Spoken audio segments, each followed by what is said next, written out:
Welcome. It is the THCV Gang, episode 23. It is the August 27th, dog days of summer, third or fourth day of the Republican National Convention, which hopefully won't talk about too much today. I have a small but mighty team on with me today. I'm Matthew Holt, your host. Small but mighty team on with me today.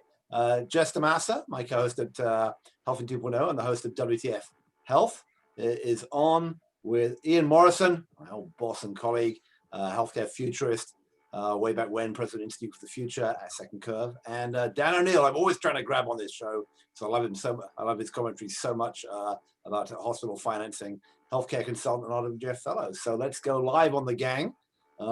Thanks, guys, for sticking with me. I know it's been tough timing to get everyone. I've been asking you guys for a few weeks to come on, and it's obviously holiday time. I'm actually going off camping tomorrow, so luckily we got this just in time. All right, so let's kick off. Let's go around the horn and ask you what they've been doing and looking at and seeing the last week or so. And I'll start with you, Ian. Well, Jess and I were just talking before we came on. I actually snuck off up to northern Idaho for a couple of weeks and had my first plane ride, brave man. which since February, I guess.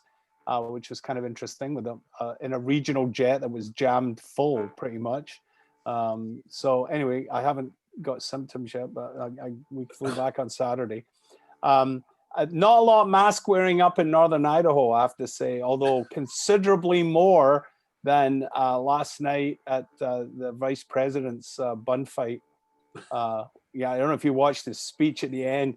You know, there was zero masks and zero social distancing. And then, you know, the cameras go off and then the karaoke starts. So God knows what they got up to until like 3 a.m. But I'm glad Dan's on because I've been following him on Twitter and I've got a lot of kind of follow-up questions. And I'm glad Jess is on because I've missed all these deals. But I think one of the things where I left off with you guys was, you know, the economy was on a ventilator for a few months, funded by Congress, and now I think it's been taken off, the real economy. And the question is what's going to happen now. I hope we talk about that. I hope you guys who know that what's going on with this Alphabet Verily deal, I know Dan had some thoughts on that, you know, with Swiss Re, that's kind of interesting. It'd be fun to talk about that. And then the other thing is, my prediction is that we're moving towards vaccine chaos at warp speed. We're going to have 20 vaccines and nobody who wants to take them. And it's going to be the mother of all chaos models for 2021. Anyway, enough. Jess, I know you're thinking that's funny, but what have you been looking at this week? I'm so glad that your vacation has brought you back restored and refreshed and so optimistic. Exactly. Wow.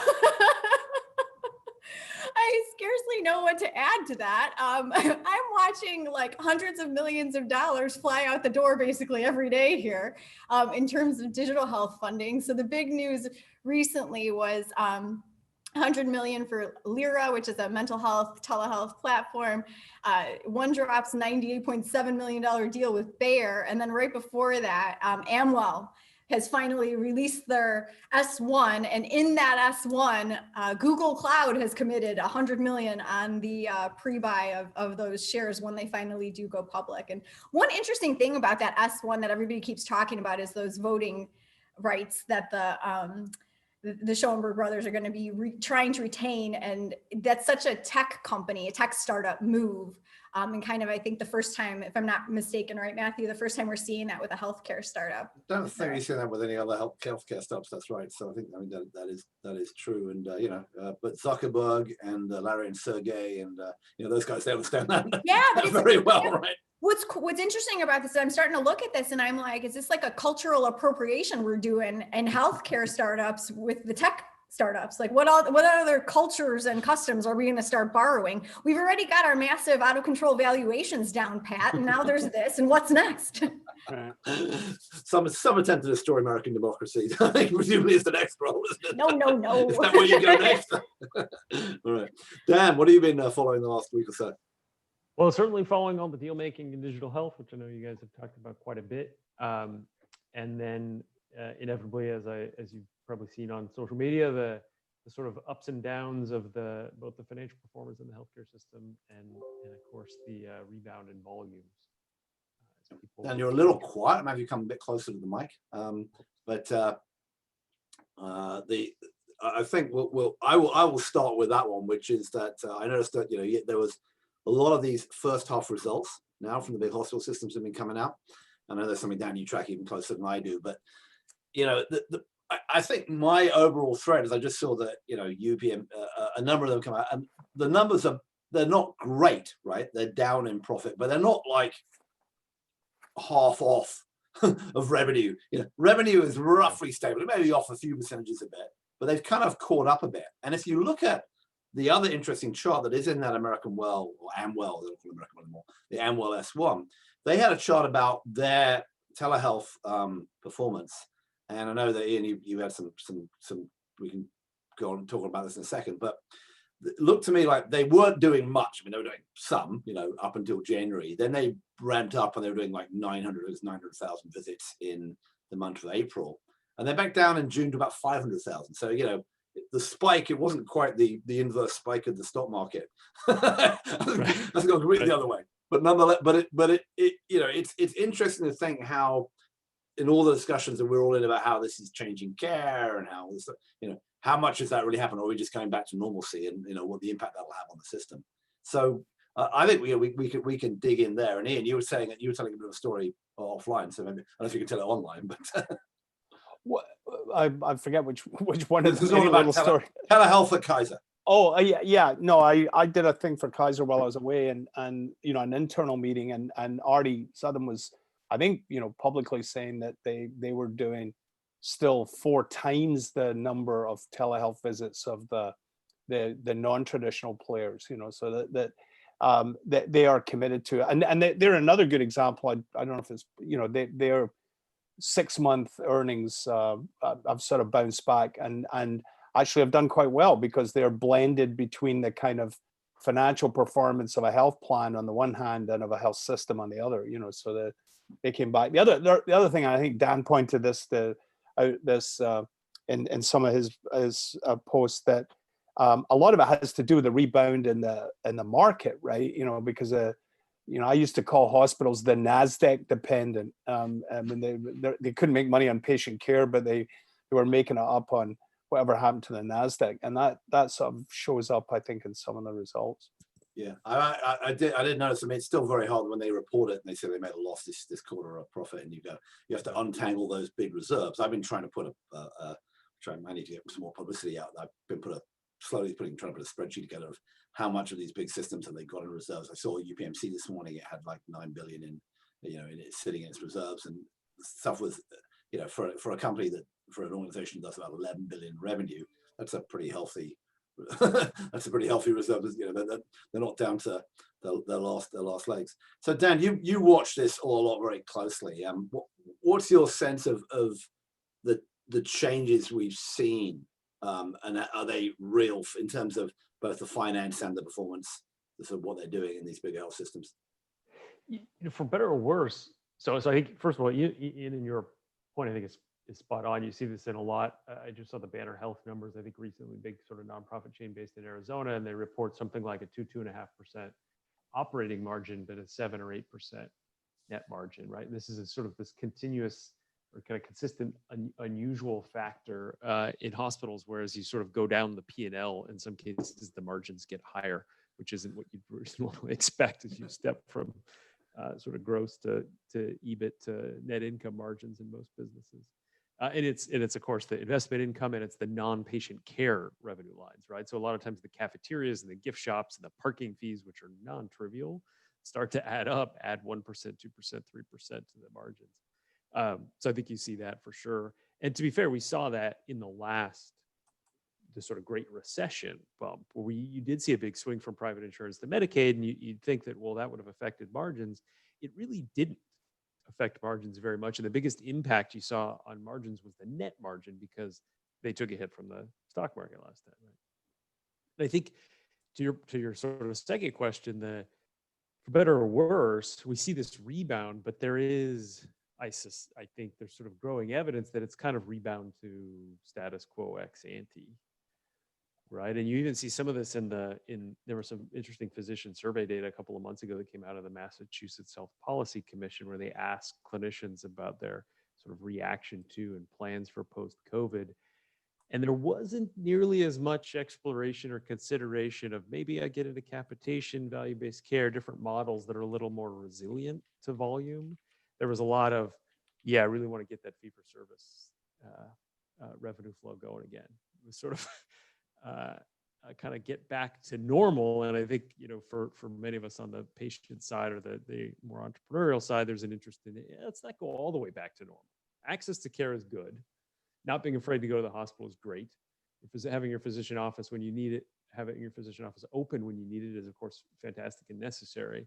But I think we've also learned that a lot of things are possible with new modalities, and we don't want that to go away just because it's a little more profitable the old way. Yeah, one thing I've noticed, and further this one more study that came out in the last week, I don't know if you picked up on this one, Dan, there was a study, I think in JAMA, about the difference between private equity owned hospitals and other non-profit hospitals. And the private equity hospitals did a little bit better, right? They were did a little bit better, mostly because they were trying to they were successful and they kept Medicaid about flat, and they had a few more private versus Medicare.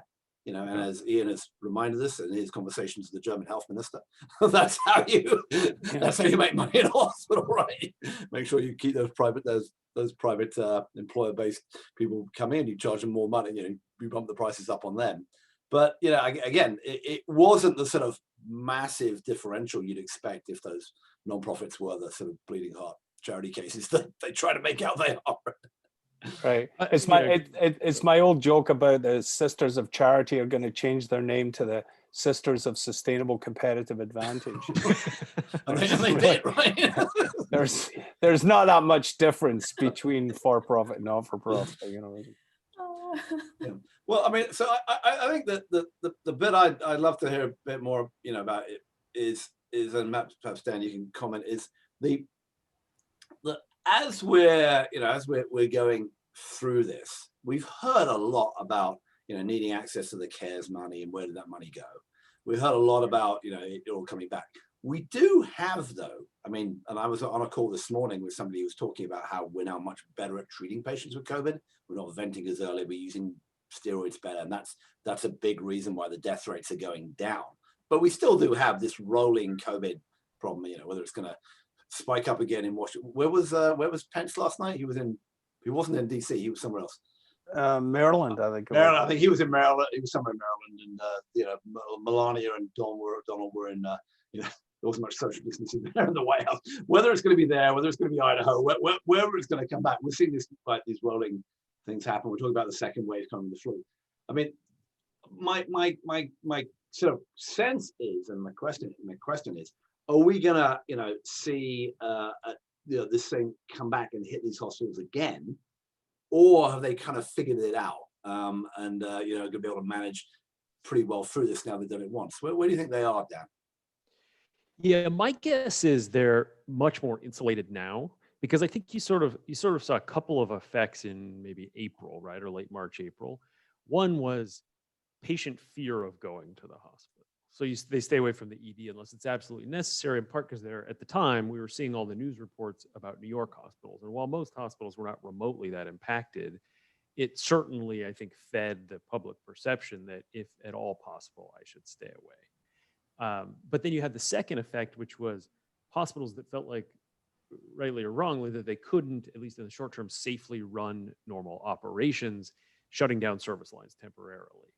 And my sense is that much of the latter is now fixed because they have access to testing, they've got procedures, they've got PPE, or so they've got PPE, thinking about the accounting treatment.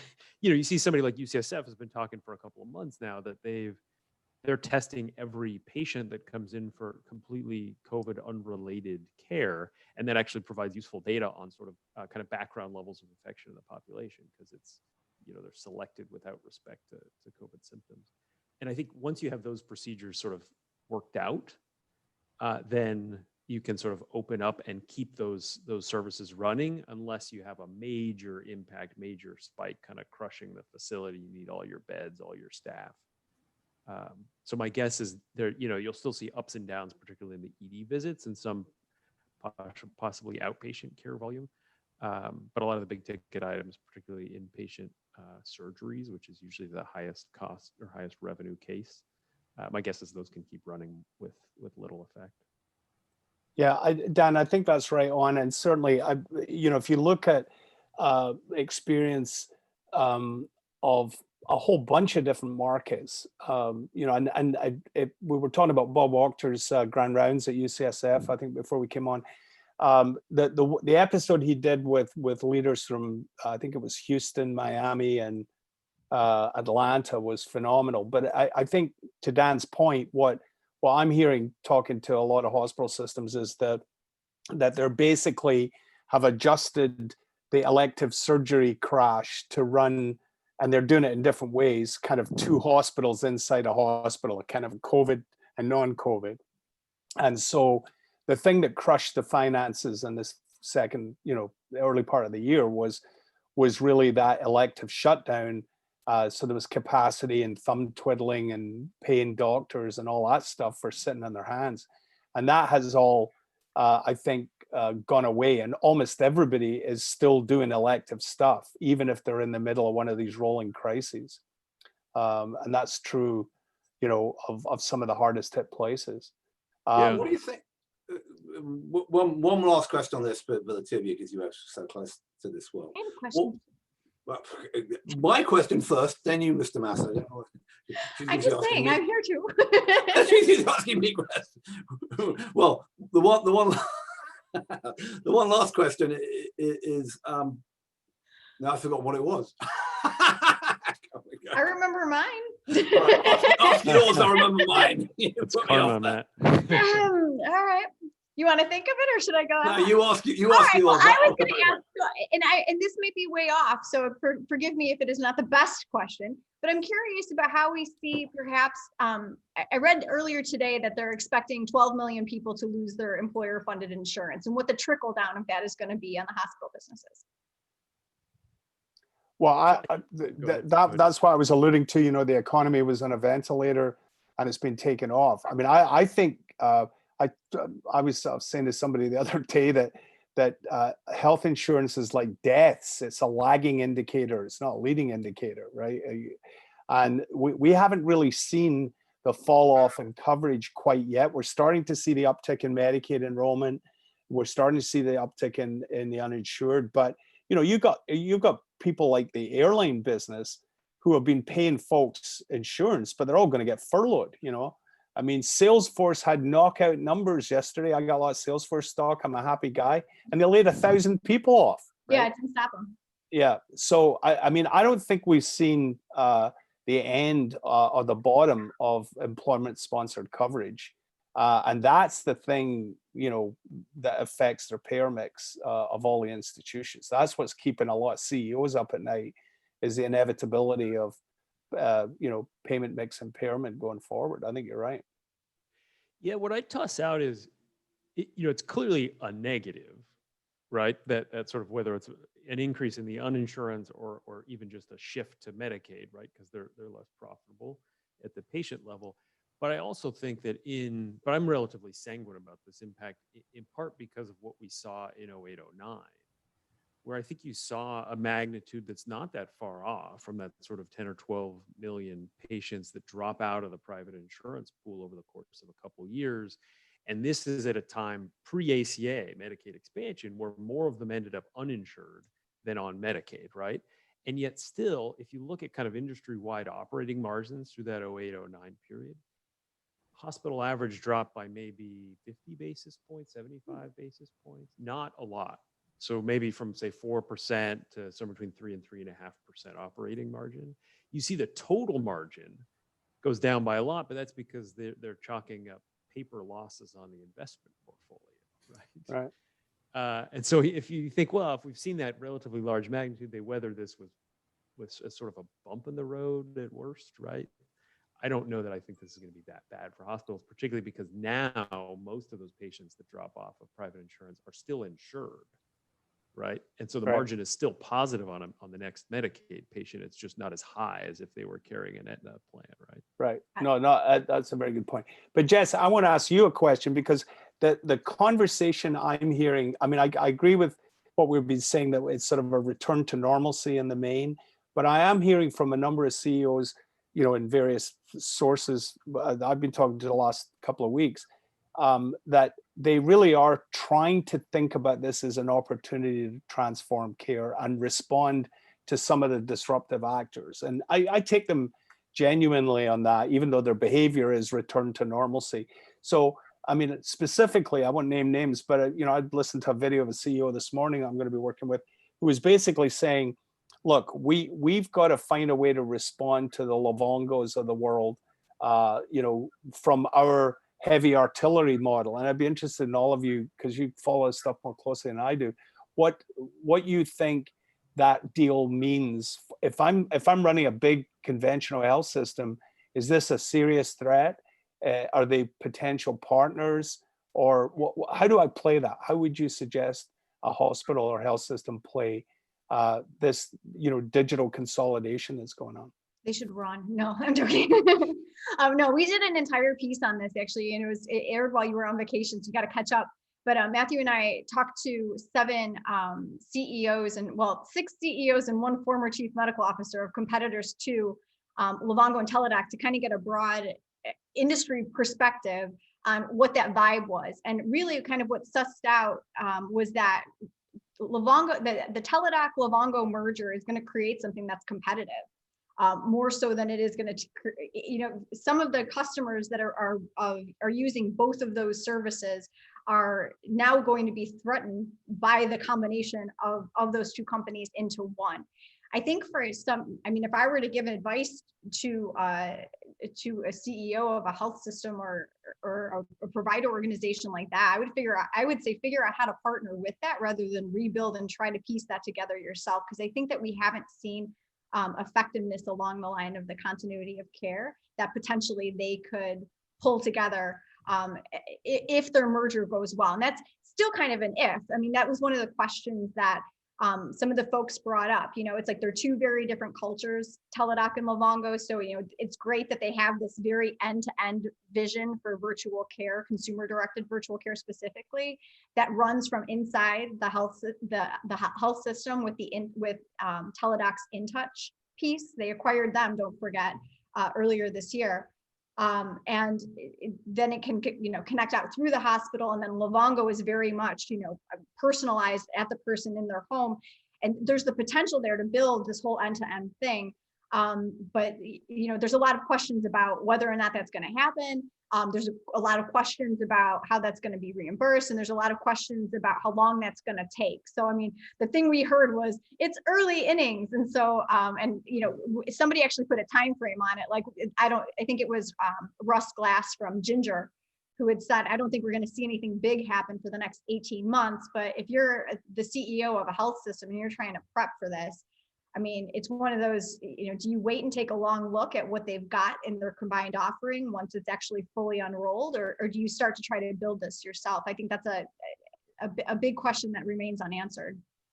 Matthew, what would you say? I mean, I'm kind of still on the issue about it. It's tricky because it's the old sort of co-opetition thing, which I think, you know, I was working for you when I first heard that term, you know, when we were doing re-engineering in like the 1990s, right? What was the term? Co-opetition. Co-opetition. You've got because you've got the idea that so both of them essentially have got providers, right? So Livongo's providers are coaches, dietitians, you know, people who are on the phone, you know, connecting with their chronically ill patients. But they're the people who should be doing provision of care for those people because they don't need a high-priced MD. But then now they have got the access to, you know, getting to a medical group. Both Teladoc and American Well have got a pretty sizable medical group sitting around. Some of them directly employed, some of them, you know, contract based. The Doctors on Demand is the same thing, you know, and they're also, as we mentioned, selling, you know, we don't have Raj Agarwal on this week, but selling their technology to other people's medical groups, like, you know, like the folks at Jefferson. And actually, talking about Jefferson, we had Steve Klasko. Yeah, we talked to him too. Yeah, we got him doing a book club, and he was like gung ho. You know, we're getting out of the hospital business. We're getting to this, you know, health anywhere. You know, it looked like, you know, a Jeff Goldsmith novel from, you know, 1997. It's going to be an inside joke on, you know, how the world is going to be great in the future. But you know, nonetheless, it was pointed out by Hemant Taneja, the VC backing Livongo, and a bunch of other people on that show, that you know, that it was great for him as an employer of 32,000 people, but not quite so good for his revenue. You know, if they actually stop people coming into the ER, and stop people coming into the hospital. So back to where we were. But my sense is that you know, that bit has to be sorted out. They have to figure out, are they really a provider of technology, and how is that thing gonna, you know, how's it gonna work, and are you gonna be able to, if you are, you know, UCSF or Jefferson or whichever system that's using these guys, are you going to be able to say, yeah, we'll use them as sort of backup care, as surge care, and we're going to keep the core? Or are we going to risk losing it? And are they going to start making deals with other bricks and mortar organizations, or are they just going to start taking it? And I heard one very interesting thing this morning. I'm prepping for a call. Jess recruited me to another virtual conference tomorrow for a company called Ficura, which does technology for sort of hospice and home care and that kind of stuff. And they put a whole bunch of people together. And one of the people I was talking with, prepping for my panel tomorrow on that, is a company called Medically Home, Pippa Schulman. And when I first met with, they're the people who do a hospital in home, and they've done a bunch of stuff at the Brigham. They just announced a big deal with Mayo. And she was sitting in California. I could tell she had a clock, but she wouldn't tell me she was working, but she had a clock behind her that was showing, she's from Boston, but the clock was showing my time zone. So she's doing something with somebody here as well. I don't know who it is. But my impression there is that I said, you know, 3-4 years ago when they were starting up Adam Health 2.0, I said, you're going to move people, not admit them to the hospital. You're going to admit them to their home. You can provide all the telehealth, the intensive care, the oxygen, the people going around 3 times a day, all of that stuff. And even though it was cheaper, allegedly, than doing it in a hospital. And they said at that point, they were saying, yeah, what we're going to do here is we're basically going around the hospital. We're going to work for either a capitated provider or a health plan. And we're going to cut the hospital costs of those people with pneumonia or COVID, or well, didn't have COVID then, by 30%, you know, because we don't have the high fixed costs, and that's going to be the future of hospitals, and we're going to come after them. I said, well, how's it going now? I haven't talked for a couple of years. She went, well, most of it's what it's going to be about is we're really surge capacity for actual hospitals getting paid fee for service. And COVID has picked up a lot of what you're talking about, Ian, is that, or Dan, I think which one you mentioned this, but the ability to run 2 separate systems, right? And we can do the COVID stuff at home, you know, and manage that rather than do it, you know, rather than have people come in the hospital. And so it's still not clear to me, a lot of these ideas that we thought about, you know, do we create a new different health system? Does it really make a difference? Or are we instead, you know, basically patching around the old one? Are we back to the old pin my ride in from a few years ago? Yeah. So I don't know. I think the interesting thing that I looked at in American Wells S1 was that the really big growth was in use of their technology by other people, not by them, for that big jump up in visits. That'll probably go away. So they're probably more of a tech provider than they are an all-in-one service. That's their strategy, though. I mean, and I talked to Roy, maybe it was the end of July, I interviewed Roy, and this was pre-Teladoc Livongo, but their strategy, I mean, the way he was describing their pathway forward was very much like they wanted to be the plumbing upon which other things were built. I mean, he used words like infrastructure, you know, shoring off the load. Like, I mean, he was talking about being behind the scenes and really being like a channel by which care could be delivered, and that, you know, providers could layer on top of the service that they provided. And I think that's very different than what Teladoc has been doing, and Doctors on Demand especially, that are much more focused on replicating an entire provider ecosystem and delivering that virtually. Yeah, I would say one more thing though, from, you know, yes, their visits have grown and their revenue's grown, and they're at what? They're now at 130 million for the last 6 months in revenue or something, 140 million. They're on the way to 300-ish million a year. Teladoc's like 700 million a year. What did I just say UPMC was at? 11 billion for the first half of the year. I mean, the scale here is still a way off, you know, between the traditional system and these new upstarts, even though the stock price is you know, like a Chinese electric car company or or American electric car company. I think there's a lot of But- questions still about reimbursement, because even in that conversation we had, and to back up a little bit, Matthew brought it up with Hemant Taneja from General Catalyst, he's a VC investor, and Steve Klasko, CEO of Jefferson Health. I mean, those two wrote a book called On Healthcare, and it's a manifesto for a new healthcare model called the health assurance model. And Glenn was on with us, Glenn Tolman from Livongo, because Livongo is kind of a case study for that. But even that, Matthew and I were trying to push a little harder, because it was like, who's going to pay for this? Like, you want to build this completely virtual thing. Okay, well, who owns the data you're collecting? Who owns that infrastructure behind that? How does that all work? And where is the money going to fund that? And then the ownership of that, that IP, those actual, you know, little neutrons that need to fire between to communicate data back and forth. I mean, there was a lot of question about the payment model around that. Right. I'd love to hear Dan's perspective on this, but it seems to me that, you know, at 30,000 foot, there's two possible ways this could go as a disruptive alternative that will fight the traditional health systems, or they become very sophisticated solutions providers for those very same health systems who make a decision whether to make or buy in terms of building this. I mean, I was reviewing a video this morning. I won't name names, but you know, as the CEO of a med tech company, traditional med tech, not Silicon Valley type, saying that their data show that 65% of revenue is flowing through the top 125 integrated delivery systems. So that core chassis infrastructure could be simply the place these new solutions are deployed, right? Or the alternative being they have to respond to this brand new set of competitors. Dan, sorry, I'd love to hear your perspective. Yeah, I don't mean to dodge the question, but I think to some extent, when I think about the Teladoc Livongo or some of the Livongo analogs, Hinge or something like that, I'm sort of most interested in what happens in between the primary care and the health system in the kind of spectrum and supply chain of the provider landscape, where I think to some extent, the traditional flow, or kind of the natural flow, I would argue, of patients is a primary care touch point, then maybe a specialist consult, then a specialist intervention. And at that point, it becomes facility revenue if the intervention involves a facility, a surgery, or whatever it is.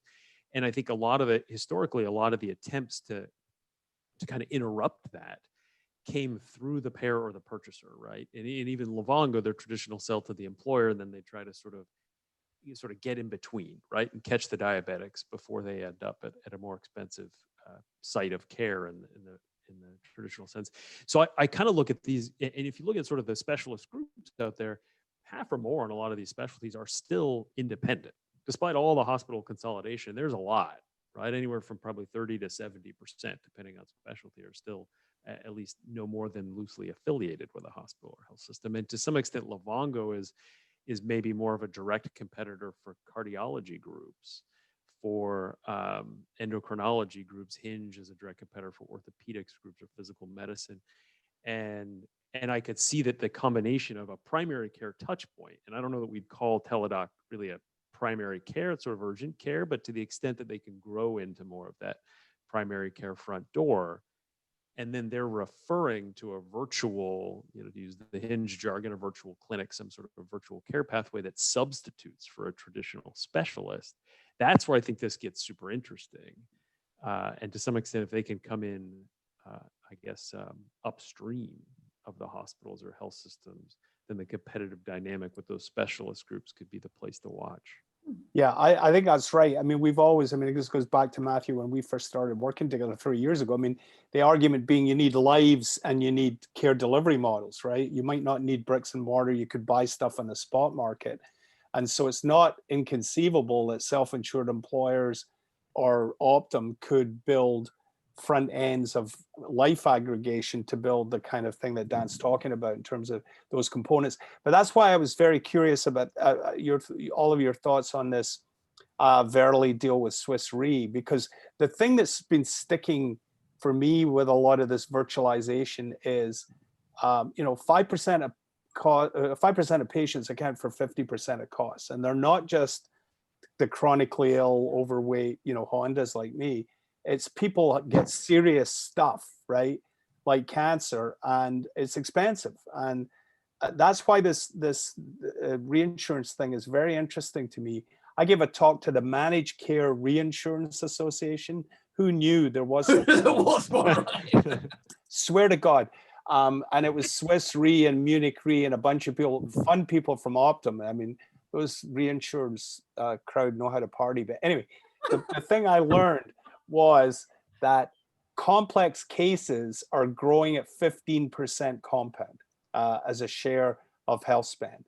Wow. And that's why, it to me has always been the thing that keeps the traditional big, tertiary and quaternary people in the game. If you find a way to take that off the table from, through a sophisticated, more sophisticated reinsurance deal, that opens the door for a lot of stuff, it seems to me, that is very different. But Dan, you wrote about this. I mean, I'm just curious about what you think it means. Yeah, well, it's been top of mind. I've been doing some work just on the consulting side with some of these at-risk primary care groups, right? Which is sort of all the rage these days, and as it should be. I think it's a healthy model, but it, if historically the model for stop loss was mostly focused, I think, on employers. My guess is, as you look at these at-risk primary care groups, they confront sort of the same questions that you're raising, right? So there's sources of risk that are kind of ambulatory care sensitive conditions, right? Things of managing a patient or a family's social needs, to be sure, managing their diabetes, their hypertension, the sort of stuff that primary care can generally do with a little bit of infrastructure and tech and that sort of thing. But then you have these cost blooms that come from these episodes. And if you're building one of these at-risk primary care groups, you're responsible for everything. So where do you start, right? And I think to some extent, as I think about the opportunities for stop loss, it just strikes me as very interesting that there's, for different primary care groups, are going to have different strategies about what they think they can do well and the risks that they just don't want to take on, or that they think they can't realistically take on for years until they get down the path of, finding somebody to take on oncology risk, right? Which is not a first year type task. And so can you lay that off to sort of a more granular, finely sliced stop loss insurer? And it might be much more complex or more detailed than something like, just any patient over $50,000 in spend is sort of reinsured. I'd love to dig into that a bit more, Dan, because I kind of kidded when I saw this thing. I said, well, it's the very strategic planning of they put every healthcare policy they can think of on the corkboard and start throwing darts at it, because if you look across what Verily, it's got the spoon that stops with Parkinson's. It's got Onduo, which is kind of like a hasn't got off the ground yet version of Livongo. That now they're doing reinsurance. They got they're trying to cure every known to man, and then it's got so much money from Google, who knows, right? So, but I guess I remember Brian Clapper, who was on the Gangster Knives, took me to a confab. I went with one with Nashville, where I met a whole bunch of people, and they were all saying this. And this was like maybe 15 years ago, that you've got to watch what's going on in reinsurance. There's a bunch of weird fraud and abuse. I remember WellCare. We got raided by the FBI like 15 years ago because it had something weird going on offshore with reinsurance. But also, no one understood this. And as Ian said, these complex cases were growing in number and getting more and more expensive. And that's never stopped, right? And part of that is because we have new fancy drugs. We can keep preemie babies alive longer. People can stay alive who would have died, right? It's a lot of what's going on there as well in terms of cancer and elsewhere. So, it sounds to me, but in the end, don't you have to get after aggressive medical management and price bets back to controlling the price and the cost of those individual cases? Isn't that what we're talking about here, rather than just handing it off? You actually, because in the end, if I just dump the cost on the Swiss Re, it doesn't really help reduce the cost, right? Yeah, well, and if you don't, the premiums are astronomical. I worked. Nothing to do with healthcare, but one of my big clients that after I left the institute was XL Capital. The guys in Bermuda, and the reason that they all live well is that they basically take very high risk on very rare events and invest the money in the interim, and they make the money off the investment income, and until something really bad happens like 9/11, they do great. But what you're talking about is, if you're actually going to take on the risk, if you don't manage it, all you're going to do is just raise premiums to people, and that doesn't work out in the end either. So there's got to be some active, and that's what's interesting about the Verily side of it is, does it bring new analytic capabilities that could manage that risk more effectively? Yeah, I don't want to overstate this. I mean, they're going to be competing with traditional health insurers anyway, right? When health insurers write these contracts with an at-risk provider group, there is a conversation about backstopping, right? Which is essentially the same value proposition. But I also think there's, if you look across any health insurance segment, there's, can you underwrite the risk as part of the value story, right? And sort of capitalize it. Can you manage it and actually control it up or down once you've got sort of the risk in your book? And then there's whether you can sort of reduce the claims you pay out, right? But I think the argument here would be that the entity managing the risk, or at least some of the risks, is the at-risk provider group. And they're probably going to be more effective at that. That's their thing than, say, a traditional health insurer. So you sort of could think about this as unbundling some of the tasks that have been grouped under the traditional health insurance umbrella, maybe awkwardly. Because I don't think any of us would look at traditional health insurers and say, yep, they're great care managers. Yeah, in fact, Mark Smith, my good friend around the California Healthcare Foundation, Mark, who's on Teladoc's board, ironically, but he, years ago at CHCF, was talking about kind of unbundling insurance into its component parts, and that is kind of consistent with what you were saying. Yeah, and I suspect, I mean, realistically, we all talk about sort of managing utilization to lower costs, but I also think we always have to acknowledge that there's just a big chunk of health costs, which it's simply an actuarial question. There's a randomness to it. It happens to people. It has a cost. Now, can you make a cost of a cancer episode 10 or 15% lower through choice of drugs and pathways? Yes, but it's still an enormously expensive event one way or the other.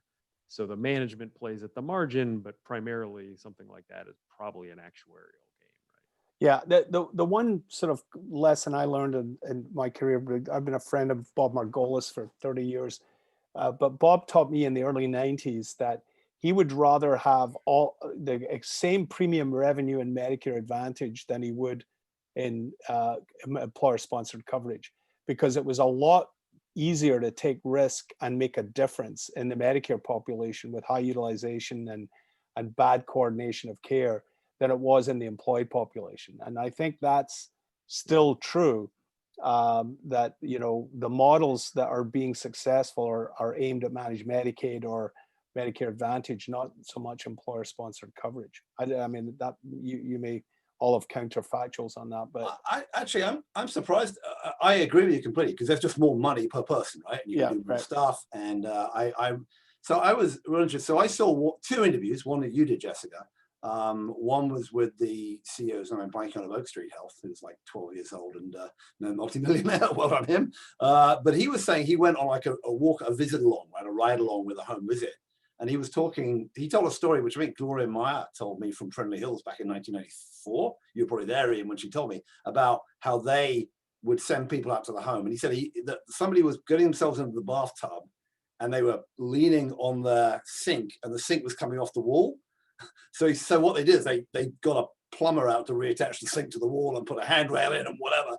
Same stuff that Friendly Hills was doing back in Southern California in like the early 90s, because the cost of the handrail and the plumber visit was a 50th the cost of a broken hip and the rehab, right? That they saw coming. And the other one, I thought, well, that makes a ton of sense. The other one, Jess, was, why don't you say a bit about your interview with Scott Shreve? Because I think you pushed him a bit on that. They're doing the deal, Crossover's doing the deal with Amazon, and everyone's going, oh, is this Amazon's entry into finally, are they going to get into delivering care to the masses like they're delivering everything else? But what did he say about employers? He's calling them health activist employers, and their entire model is banked on employers paying for primary care. And he does not see that going away. He sees that as the way of the future, employers being the population that care the most about the population that they're managing and willing to take on the risk of it and willing to also take on the cost of it. But I love that phraseology, health activist employers. Like, I think that's, and I feel like we've been seeing a lot of that. And I think you can even looking at, the Teladoc and Livongo, it's like the rise of that. I mean, I feel like there is this movement that's kind of out there with employers not only wanting to take on the risk of managing their population, and I think part of it is some savvy benefits admin folks who are able to kind of knit together a package of services, and then they can deploy and kind of make their populations find them to be very sticky and useful. And then I think along with that, there's also, I think COVID has done a lot to kind of put employers in an interesting place as far as having to take on greater responsibility for the risk of their employees' health, just even as it relates to returning to work. So I read this article, it was published a while back. It was by one of the innovation folks at Salesforce, where he's arguing that health is going to have to become a strategic core competency of every employer moving forward as a result of COVID. And then what does that do? So to make your workplace safe in the short term, so people can go back into the office or whatever, beyond that and taking the responsibility for that, how is that going to change the mindset of the employer? And actually, I mean, it dovetails nicely with what Scott said, into making them even more health activists. Like, all right, fine, if nobody's going to help us figure out how to reopen, how to test, how to track, how to, do all of these things, and we've got to take the burden on that. What's the next step of that? Taking on the burden of helping you manage your diabetes better so that I can save on my bottom line. And what's the next step of that? I mean, I think there's a compelling argument to be made there. What do you guys think? Yeah, no, Jen, I agree with that. And as you know, I've been pretty close to PBGH, the Pacific Business Group on health, and they would put a very high priority, as you said, on high quality primary care. And I agree with all of that. The question is, will they pull the trigger to say, you can't just rampage all over the American healthcare system and do fee for what I call yellow pages medicine? That dates me. But you actually have to go to people who deliver that kind of care, and we're going to heavily incent you to do that through benefit design. So they're going to back it up with those kind of sticks. It could lead that way though, right? I mean, if you're, and especially this activist mindset, it's like, I think you've said it, Ian, on this show before. It's like, if they realize their collective buying power and just organized, right, what could they do to tip the rest of the system into a different place? Yeah, no, I've been trying to light a fire under them for 30 years. So I'm there with you. You had me, you had me at hello, but here's the other thing. I mean, I won't name names, but I spoke to an industry veteran earlier, I hadn't heard from in a long time, who was sort of a pioneer in a lot of this stuff and is actually very involved with telehealth as well. But he, I was saying to him that my fear on all of the Livongo et al. Solutions that are through employers is that it's what I was taught about the fallacy of composition, that the sum of all these point solutions may actually be more expensive than just simply sending people to Kaiser. And I worry greatly of that. And this person who's experienced in the benefit industry was immense. He said, yeah, he was concerned that essentially a lot of these point solutions people are taking credit for the same savings on the same patient, and sorting out attribution on that is very complex. I mean, the only number that matters is total cost of care per capita, right? I mean, that should be, with some measure of outcome. And I'm not sure we've got the right accounting going on all of this, but that's, maybe I'm just too much of a curmudgeon. Oh, I think no make commotion on that, because that is the case, right? We don't know what the accounting is, and if you do the analogy, which is like the remote patient monitoring, all the startups that we know are all coming in saying we're going to make money off the remote patient monitoring codes, and apparently, so you can only get paid once for your remote monitoring code as a physician, but apparently you're going to be paying 50% of that number out to about 25 different tech startups, all of whom are doing their own remote. I literally got one which is doing pain management. I think it's going to be remote monitoring pain management. Another one I just talked to today is doing remote monitoring of eyes, ophthalmology. And I'm going, at some point this is all going to run out. All right, we've only a few minutes left. I do want to real quick, I just want to say this, but I think this is where it's compelling, and Ian, I'd be curious to hear just really quickly what you think. When we're looking at employers and on that accounting, do you think we can learn stuff from some of these big, like, super employers? Like, specifically, I'm thinking Walmart and Amazon, who are not only building these things to deploy out and sell, but are testing them on their own big populations of employees. Like, I mean, I remember even Amazon, they've got a partnership agreement with City of Hope to provide oncology care to and they're willing to fly people from the Pacific Northwest to, outside of Los Angeles to get cancer treatment, because it's overall going to be better treatment, more effective, less cost long term. And that's in addition to some of the other things. They're dealing with crossover, the stuff they've got going on with PillPack. I mean, like, do you think that we're going to be able to eventually see some kind of numbers that could provide a compelling case? I think, yes. I think there are a range of, my point is that there's a range of expertise out there, and not all employers are as sophisticated as Boeing or Walmart or Apple in terms of what they do. And I think it's trying to get everybody or a critical mass of employers to act in concert that could really change the industry. And certainly, I've been trying to cheer that on for a long time. Yay, roadmap. There it was. Yeah, but I mean, but then again, go back to the earlier part of the conversation. I mean, the problem, which is fewer and fewer people work for those big employers, and of the people who don't work for those big employers, or are for either because they just got laid off or because they were in a small business, there's less and less of that. There's more and more of those who are uninsured or going to Medicaid, or and we haven't discussed about the Democrats' plan from last week, which I think is still in business. I don't know, hard to tell what their plan is, which is to expand, to really aggressively do more Medicaid expansion and do a public option as well. So, I mean, a lot of people are going to end up back in what the government part does, and whether that ends up getting funneled through private health plans, or the Bernie Sanders approach to sending everyone back to fee for service.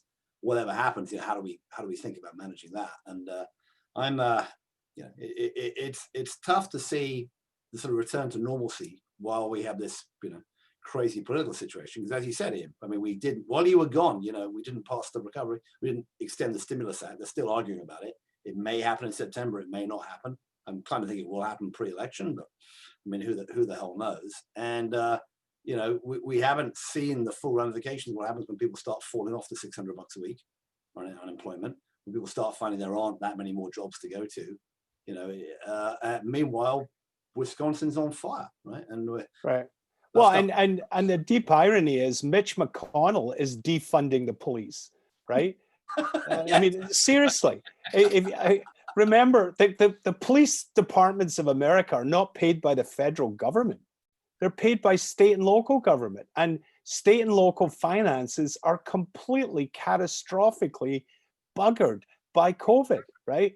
And there is no appetite, it seems to me, in the Republican Congress to actually make those states, particularly blue states, whole.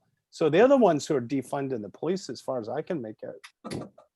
You didn't hear that in the Republican convention last night, Dave. Watching it. All right.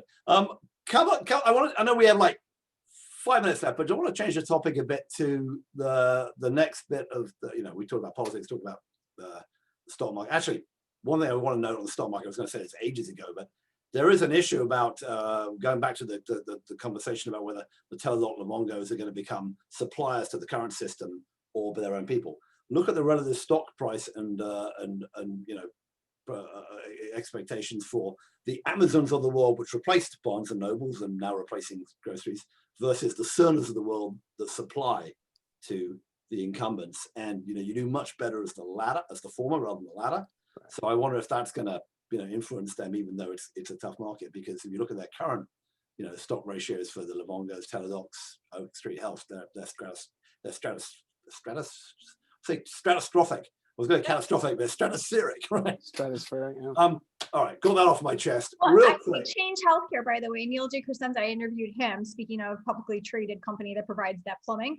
He's not expecting his numbers to return back to normal until at least Q2 of next year.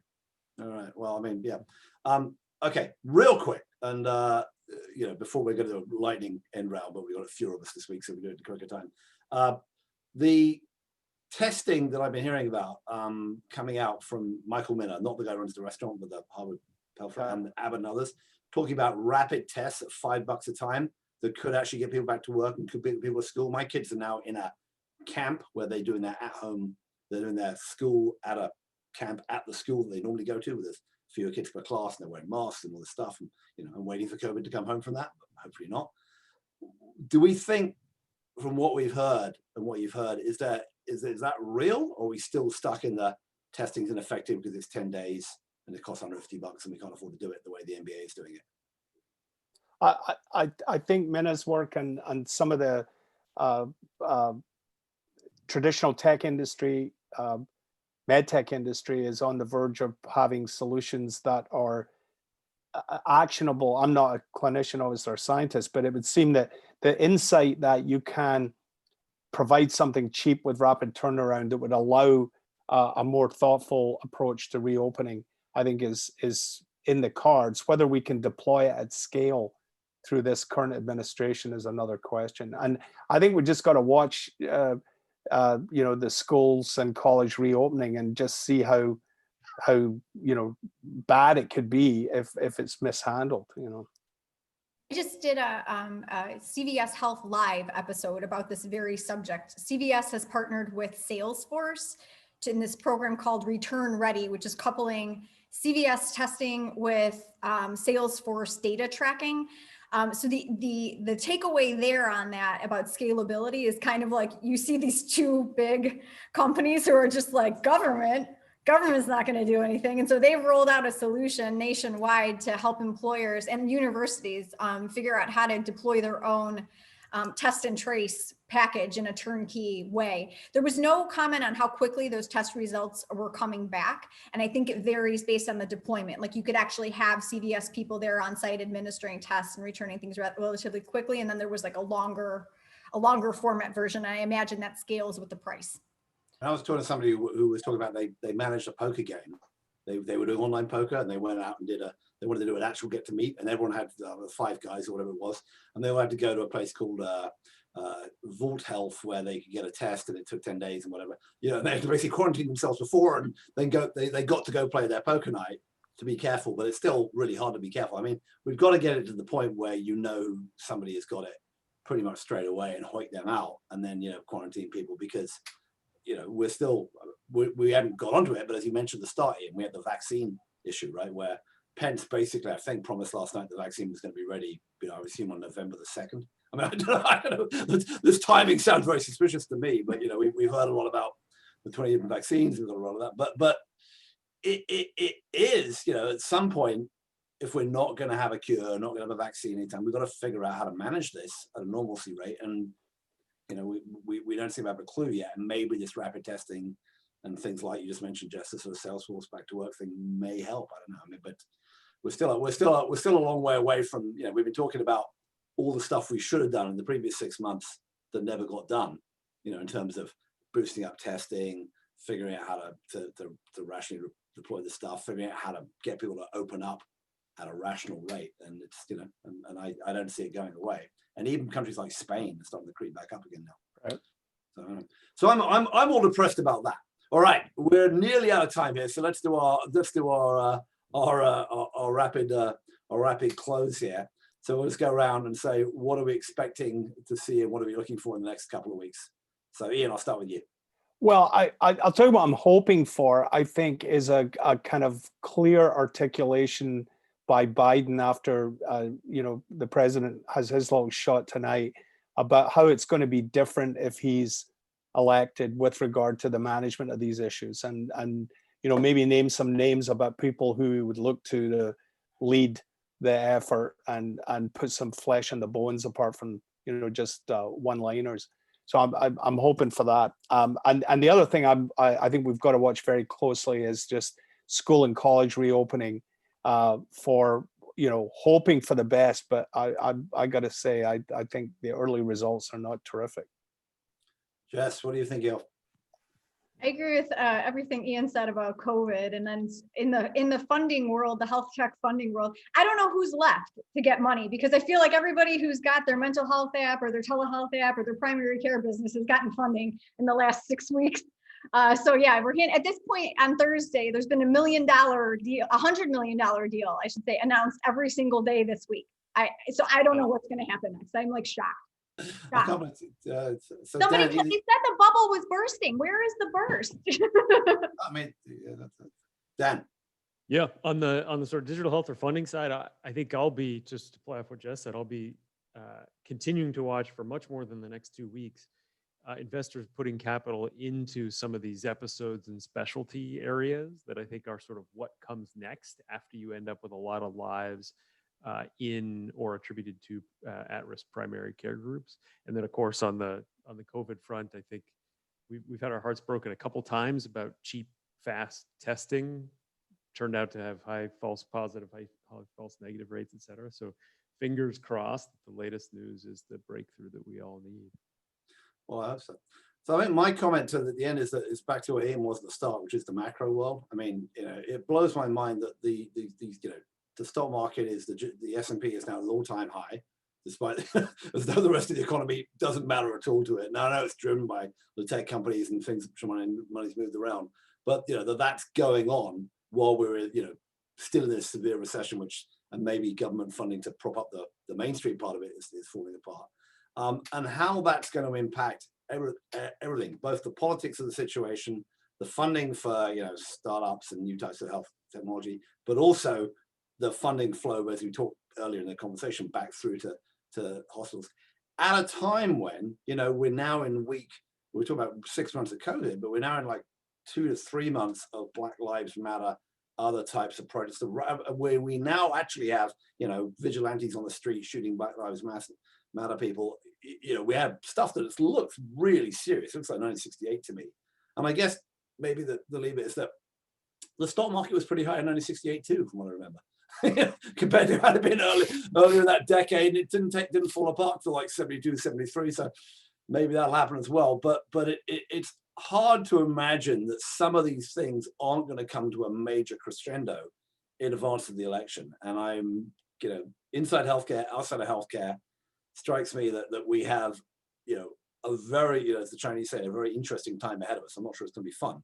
A very interesting time ahead of us that's going to come to a crescendo, because things are not going to calm down. I mean, the craziness we've seen the last few nights, in the RNC and also on the streets and also in the stock market, none of this looks rational to me.